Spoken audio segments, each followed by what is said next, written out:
Thinking about the racing culture in Taiwan, what do you think Taiwan can do to help cultivate approach to bringing up the next generation of racers? Well, first off, I think having a conversation like how we are is a great first step. Putting this out there in the media, having people ask and question, that's really what started it for me. I saw some of my friends racing, I saw Formula One, and that's what really inspired me to chase after my dreams.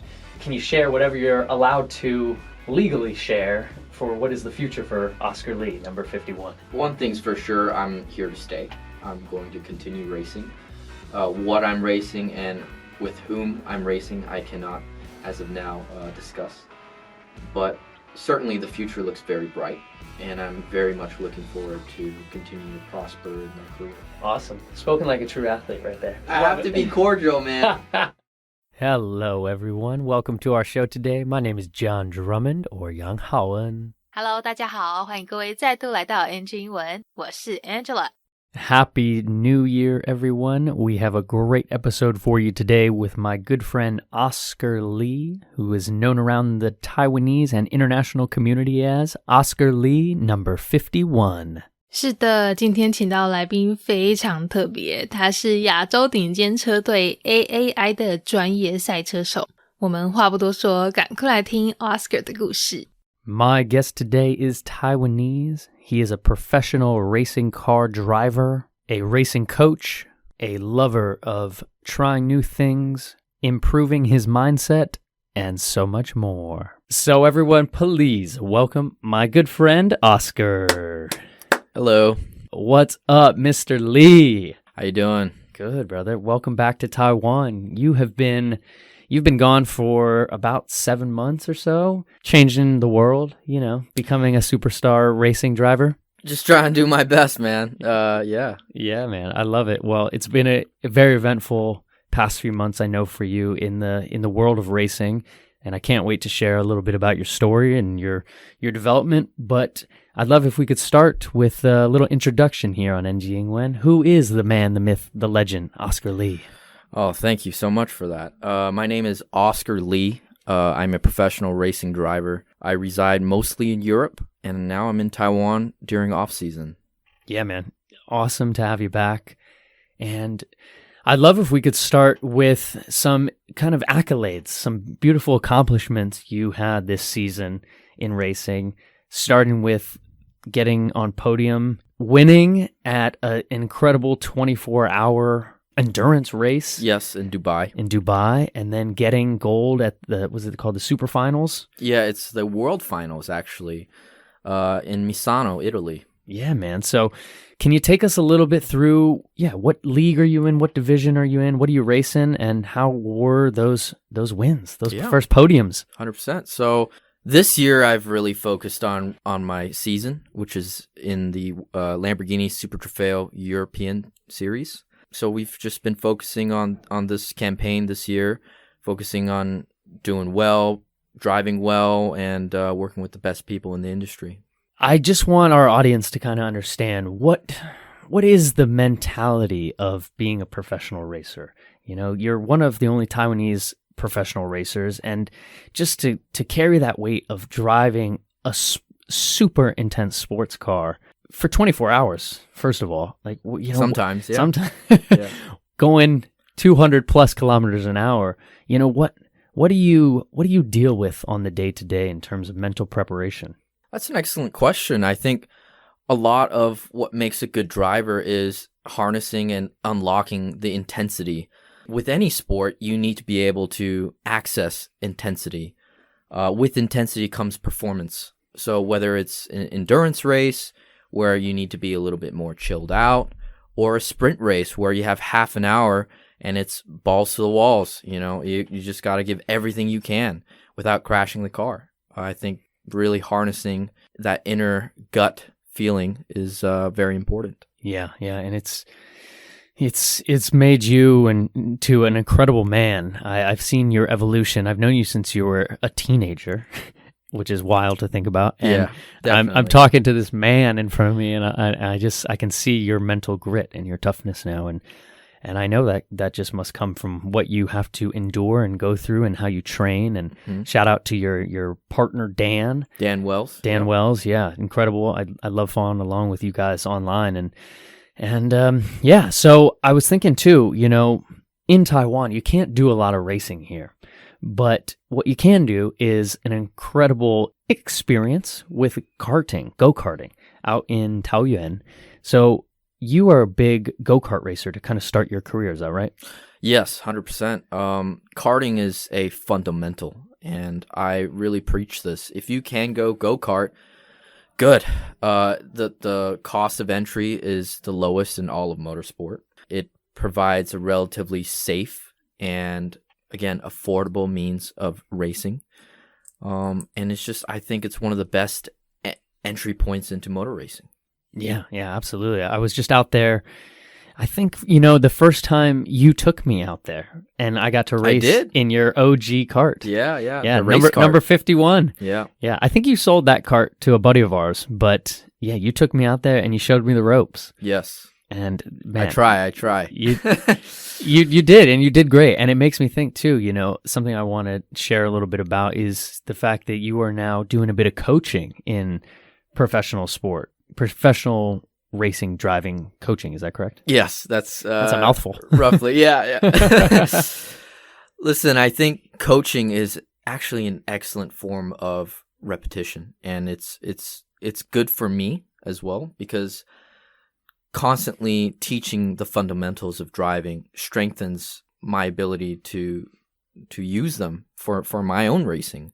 I'm a big preacher in terms of doing things and practicing things to perfection. And I think that when I'm able to coach, I can kind of unlock that. Yeah. Mm-hmm. Yeah. And it's so important. You're unlocking that within others and reinforcing your learning through that repetition. Yes, 100%. Yeah. I think that when I teach someone, I'm able to spread this knowledge that frankly isn't very accessible for most people. I think people have been very nice to me in this industry, and I think it's a good way to pay it forward. Yeah, that's beautiful. And so do you focus on racing on simulators or in real cars? How do you do your coaching techniques? So yeah, I love to coach clients on the simulator because first of all, there's no risk. I'm able to see everything they do from steering input, braking, gas, all these inputs I can see and scrutinize on a very minute detail. I'm able to pause the game and really critique their entire driving style. Yeah, that's fascinating too, to get to see everything as you sit next to them and to kind of have that low pressure environment of being on a simulator. Yeah. But would you say how important is actually getting in a real car, a real racing car, and getting out on the track? Nothing can replace a real car. I think the sense of G's, the lateral G's, sense of acceleration, and also the fear of death. On the simulator, you don't have a fear of death. And, we see with very fast simulator drivers, sometimes that performance doesn't exactly translate to the real life. And I think it's important to do both, to practice on the sim for your, skills and just practicing basic things, but implementing it in real life is still the most important aspect. Mm-hmm. Yeah, I couldn't agree more. And so thinking about the racing culture in Taiwan, I know there's not a huge community here as there's not a lot of tracks and places people can really practice. What do you think Taiwan can do to help cultivate the approach to bringing up the next generation of racers? Well, first off, I think having a conversation like how we are is a great first step. Putting this out there in the media, having people ask and question, and that's really what started it for me. I saw some of my friends racing. I saw Formula One, and that's what really inspired me to chase after my dreams. Yeah, absolutely. That conversation about whatever it is, just getting it out there, and I think it's so cool. 节目一开始这里，我们马上就听到来宾他在杜拜参加的24小时耐力赛，还有在意大利 Misano 的全球决赛，跟他和队友在意大利获得冠军上台颁奖的殊荣。那这样提到这个 podium 就是我们说的颁奖台、领奖台。好，在大多数比赛里面，如果获得 podiums 就是指前3名的意思。另外这个 accolade 中文可以理解成是嘉奖或是荣誉，如果想要表达最高荣誉的话，可以说 the highest accolade 或是 the ultimate accolade。刚刚讲到这个24小时耐力赛，大家可能多少都有听过，就是高速赛车连续接力跑24个小时。那面对这种挑战车手体能和心理极限的高压比赛，到底要怎么调试，怎么样帮自己做准备嘞？来宾说最主要就是要懂得去驾驭，去控制比赛带来的那种高压极限。好，就跟任何一种运动比赛一样，只要选手能够驾驭比赛带来的压力，那就能带来好的表现。不管是要适时放松的24小时耐力赛，还是要竭尽全力的半小时冲刺赛，都一样呢，很仰赖车手们的直觉和掌控极限的能力。几个字大家来听一下。刚刚说的这个直觉，英文它的说法是gut feeling。 好，那驾驭或是控制的话，可以用 harness 这个字。好，它在这边是动词用法。如果是名词的话呢，就变成有安全系带啦，或是宠物背带等等的意思。另外这段后面讲到的 balls to the wall， 通常用来表达竭尽全力啦，把实力发挥到极限，好，或是指激烈的比赛或是战斗。但有趣的是呢，这个片语 balls to the wall 跟球或是墙壁都完全没有关系。我这边跟大家简单说明一下，以前韩战越战的时候啊，那个战机里面的摇杆有一个球状的把手，那如果把把手往前推到底的话呢，就可以把战机的性能或是俯冲速度达到最高。所以这边说的 balls 就是指那个球状的把手，那 wall 就是把把手推到底的意思，也才会延伸成现在的使出全力或是激烈比赛。另外他也有提到深受大众喜爱的这个跑卡丁车 Go Kart 是进入专业赛车的基本功，所以我想如果听众朋友也对赛车有兴趣的话呢，说不定也可以先去桃园的那个卡丁车道跑看哦。而且啊，他也有开班授课，虽然不是说真的去赛道上面开超跑，但也是以真实赛车的那个模拟器训练学员。会这样做，一来是安全考量，二来也是他可以在训练过程中呢，清楚的看到学员在操作上的每个动作细节，给予及时的回馈。来2个字跟各位介绍一下，一个是 simulator， 就是刚刚说的模拟器，另外一个是 minute detail。好，这个 minute 它很特别，其实是跟分钟 minute 是同一个字哦，只是发音有变，而且变成是一个形容词来形容微小详细的意思。好啦，那这段内容就先在这边告一段落，我们赶快继续听下半段的赛车分享。You know, we were talking a little bit off air, Oscar, about the mindset of a racer, and you were sharing some cool things that you really had to work on this year after you suffered, unfortunately, a crash. So can you share, what are those things that helped you really get into that winning mindset? That's an excellent question. I think if you're feeling down, just be aware that that's totally natural. So how do we move from there? Well, some things I've worked on is obviously trying to stay in a positive mindset. I like to use positive affirmations. That really helps. And what is that? Well, positive affirmation is simply saying phrases to yourself or being with positive people that gives you that positive vibe. I really like to stress that if you're with positive people, you will become positive. If you're around negative energy, that's what you will become. Your surroundings, your environment, very much similar to the language, is very important. Yeah, for example, if you're constantly thinking you're going to crash the car, that's probably what's going to happen. Your mind is a very interesting muscle. Yeah, to say the least. And if you say, you know what, I'm going to win today. I'm going to put this car on pole position. I'm going to do really well at work. Then the likelihood of you doing well is higher, just because what you think is what you get. Yeah, absolutely. And I just think it's it's so vital, and it's hard for us average folk to understand. You are whipping a $1 million car around a racetrack at incredible speeds, and you have to be so focused. And if things go wrong, it can create such toxicity within ourselves. We doubt, and we create this negative place. And you said, yeah, you really came to an understanding of more of who you are and how to talk to yourself in a positive way. Yeah, I think that's excellent, man. I like to say that racing is 80% mental. If you can sort your mental frame of mind, you're pretty much set.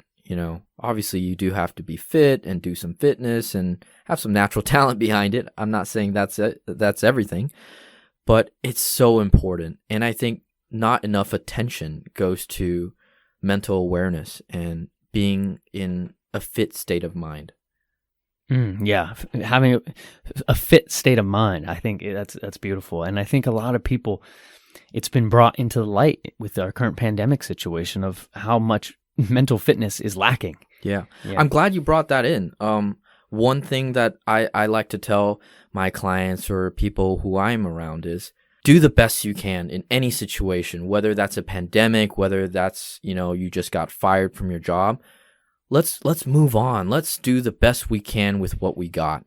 If you're in a bad car, if you're in the best car, your mentality shouldn't change. You should be doing the best you can. Well said. That's a metaphor for life right there, friends. Wherever you are at in your current situation, doing your best can always get you to the next level. Listen, I haven't had it easy, and I'm sure people have had it worse than me. So I think it's important that you're always looking ahead. There's always light at the end of the tunnel, and I know that sounds incredibly corny, but it's true. And it's one of those things where I certainly aspire to that. Yeah, and you've really lived that, and I've seen you live in that, and I just can't wait to see what comes next. Thank you. I know you have a lot of your time right now dedicated to kind of what's next, and I know you hate when I ask you these things, but Can you share whatever you're allowed to legally share for what is the future for Oscar Lee, number 51? Well, one thing's for sure, I'm here to stay. I'm going to continue racing. What I'm racing and with whom I'm racing, I cannot, as of now, discuss. But certainly the future looks very bright. And I'm very much looking forward to continue to prosper in my career. Awesome. Spoken like a true athlete right there. I love it. And I just I have to be cordial, man. Yeah. He is a professional, ladies and gentlemen, Mr. Oscar Lee. Awesome, man. Well, I'm a huge supporter. I think what you're doing is so great for Taiwan and for just yourself. I love seeing how much you have grown as an individual, and I wish you nothing but success. Thank you, sir. Absolutely, brother. And shout out to your boy Dan Wells. Yep. And all the team with Lamborghini. Yep. So if we could we switch gears?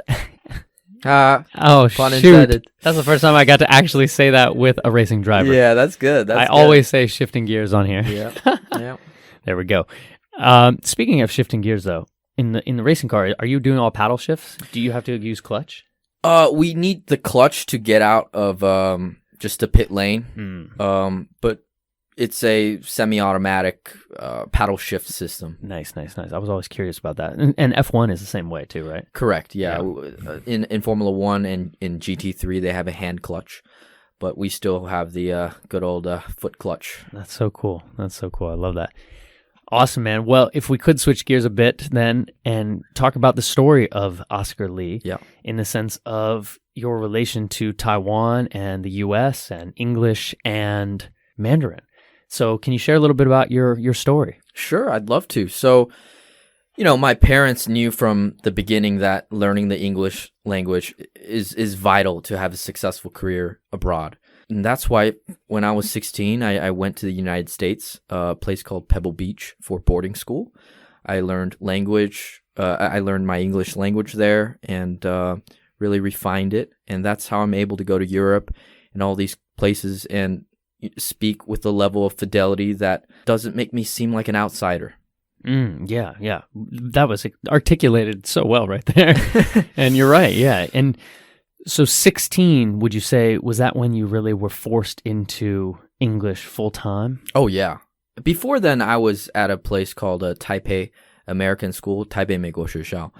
And that is a great place. But I wanted to challenge myself. I wanted to put myself in a community where I had to use English to survive. Yeah, absolutely. And what would you say helped you during that time when you got to the US, 16 years old? What really did help you? What were some actionable steps you took? Just being in an environment where everyone speaks English forces one to speak English, little things from transactions to, saying thank you. It puts you in the frame of mind and in the frame of the language. And I think that's very important to immerse yourself in that culture. Yeah, Oscar. So in terms of language now that you're doing a lot of coaching since you're back in Taiwan while you're here before the next season, have you been coaching in Chinese and in English? Yeah, I like to call it Chinglish.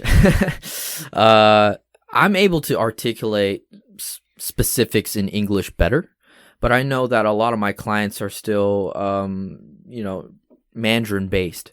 So I like to use their native tongue and tie it with a bit of English so that they can really get the full picture. Yeah, that's so valuable. That is such a skill set in itself because, like you said, when you're out racing in Europe, in wherever, you are using English mostly. Yeah. But now you can come back to Taiwan and utilize your Mandarin skills. Well, I think part of being a astute and smart person is to realize what language fits best with what scenario. Certain scenarios call for English, certain scenarios call for a little bit of Mandarin. It just depends on what the client requires. Yeah. A question I'd love to ask here is, do you remember any memorable experiences using, let's say, English or Chinese for you, as you feel maybe English is more of your superior language now? So one of the problems is that I was in the United States and Europe so long that my Chinese began to really suffer, and it just happened that I was drafted into the military for 4 months, and back in the day I had trouble reading a simple Chinese menu, and after 4 months of the military where I was forced to speak Chinese and forced to write Chinese, it put me in a slightly uncomfortable position, but that uncomfort and that discomfort, I should say, really forced me to learn the language with natives.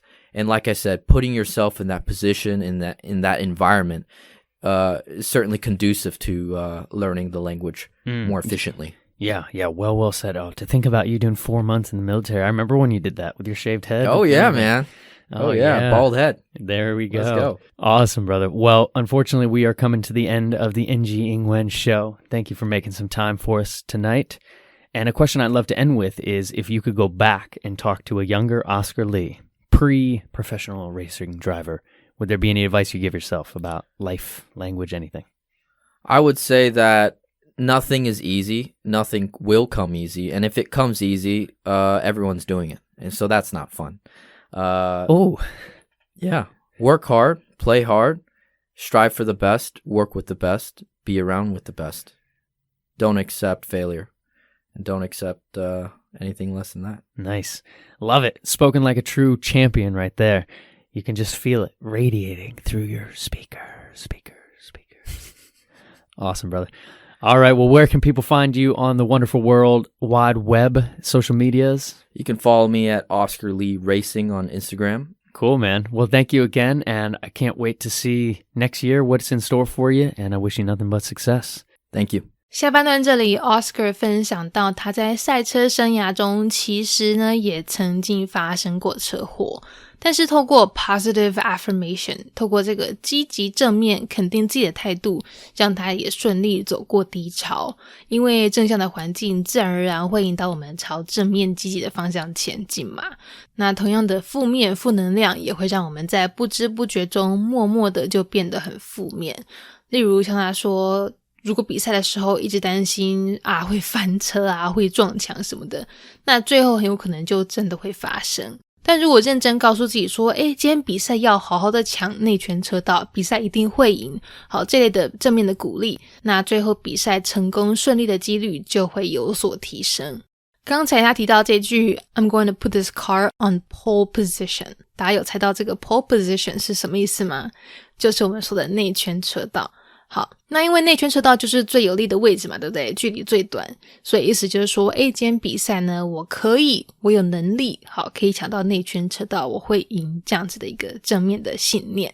另外这一句 light at the end of the tunnel， 就是我们很常听到，而且像他说的很 corny 很老套的一句话，但是真的就是隧道走到底的话，就会看到曙光，看到一线希望，这样子。好，黑暗最终会结束，会苦尽甘来。好， there's light at the end of the tunnel。